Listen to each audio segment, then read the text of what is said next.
तो अब हम करेंगे बच्चों हमारा अगला क्वेश्चन नंबर 11। ठीक है, अब ध्यान से सुनना। क्वेश्चन नंबर 11 क्या बोलता है हम लोगों को? A car has two wipers which do not overlap।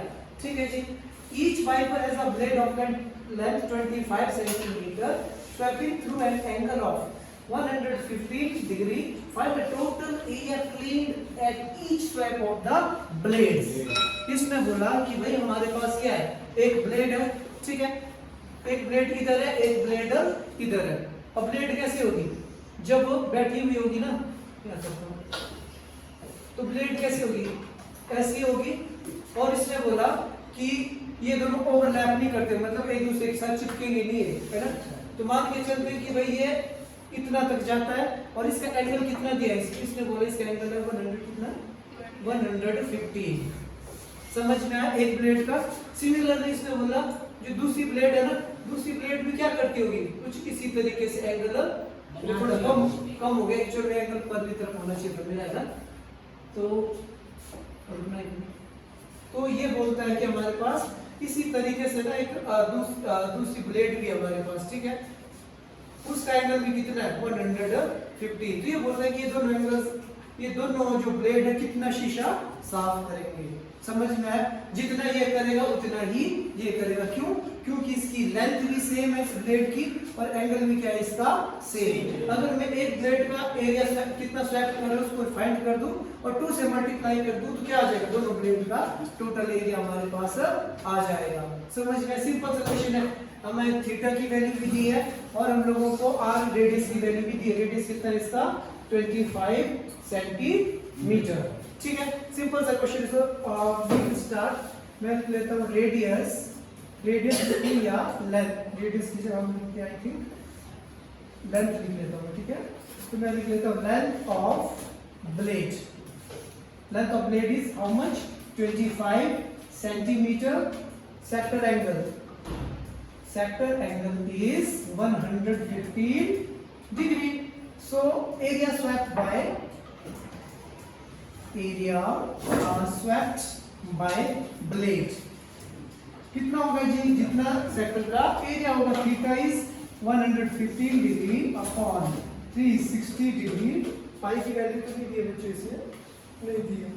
22/7 multiply by R is how much? 25 multiply by 25। ठीक है जी। अच्छा जी, अब देखो 5 का टेबल मैंने 7 का टेबल चल पड़ेगा। 7 1 जा 7 ही हो गया। मैंने बोला कि इसका टेबल 5 का 5 2 जा 10 5 2 जा 10 5 3 जा 30 होता है 7 4 45 नीचे 45 ही होगा। 105 होता था हमारा। अच्छा जी, तो ये कितना हो गया? अच्छा जी, किसका टेबल बोले थे? 5 का 5 7 जा 35 10 5 2 जा 10। ठीक है जी। अच्छा जी, उसके बाद कितना बच्चों हमारे पास? 36 2 जा 11 2 जा।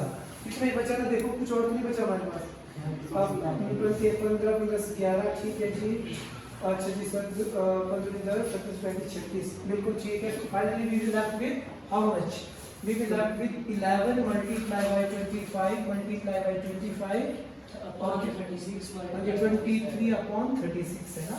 multiply by 23 upon 36। यही बचा था, कुछ और तो नहीं था। 7 का आ गया जी 7 ही था। चलो जी 7 इतना ही था ना कैलकुलेशन में। ये 7 कट नहीं हुआ है। 7 कट नहीं हुआ। 7 कट नहीं हुआ था, कल मैं कट कर रहा था ना।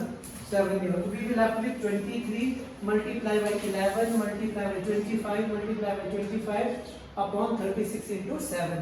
So 25 multiply by 25 is 625 multiply by 11। तो ये आ गया बच्चों हमारे पास 6875 multiply by 23 15 15 22 38 24 26 6 18 20।